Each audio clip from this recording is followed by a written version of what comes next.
ሰላም ጤና ይስጥልኝ እንደምሰነበታችሁ የዮታ ሚዲያ ቤተሰቦች። እንግዲህ ዮታ ሚዲያ በማህበራዊ ጉዳዮች ላይ ብዙ ስራዎችን እንደሚሰራ ከመጀመሪያ ጀምሮ እንዳስተዋወቃችሁ ታውቃላችሁ። በአንዳንድ ፕሮግራም አለመመቻቸት፣ በስራ መደራረብ ምክንያት ብዙ ስራዎችን ሳንሰራ እስከዛሬ ድረስ ለመቆየት ችለናል።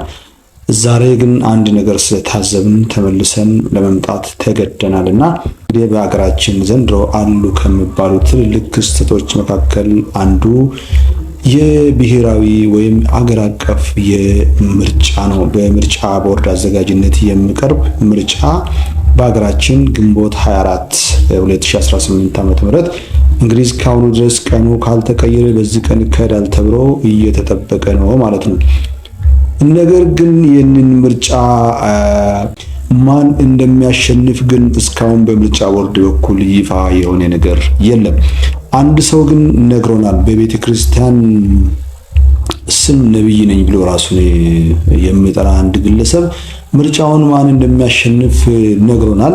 ይሄ በምርጫ ቦርድ ሕግ እንዴት ነው ያስጠይቃል ወይስ አያስጠይቅም የሚለውንም ነገር እንዳለ ሆኖ ሰውየው የተናገረው ምርጫ የዘንድሮን ብቻ ሳይሆን የቀጣዩንም ጠቅላይ ሚኒስትር ዶክተር አብይ አህመድ እንደሚያሸንፍ ነው የተናገረውና ይሄንን ከታመጣ እንዳይባል ይሄንን የነገረኝ እግዚአብሔር ነው ብሎ ነው የተናገረውና እግዚአብሔር ነገረኝ ብሎ ሰውየው የተናገረውን እስቲ ተከታትለን እንመለስና ከዛ ወደ ቀጣይ አስተያየት መስጠት እንገባለን ማለት ነው።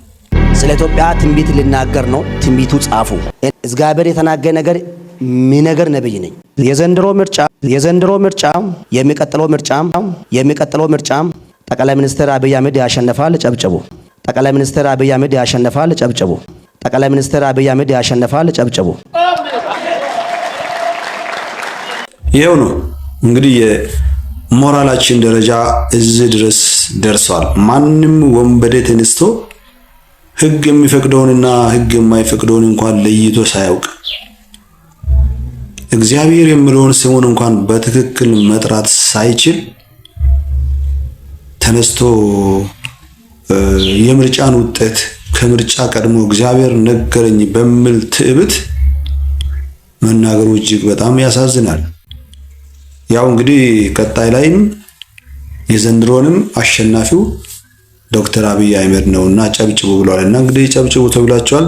ጨብጭቡ። ያውም ከታች ሆናችሁ የምትጨበጭቡ ሰዎች ራሱ ምን አይነት ለአጨብጫቢነት እንደተፈጠራችሁ ነው የሚያሳየው። እግዚአብሔር እንዳልነገረው ብዙዎች ያውቃሉ፣ ግን ጸጥ ብለዋል። እግዚአብሔር እንዲህ አይነት ነገር አይናገርም። እግዚአብሔር ከምርጫ ጋር ምንም ጉዳይ የለውም። ብልጽግና አሁን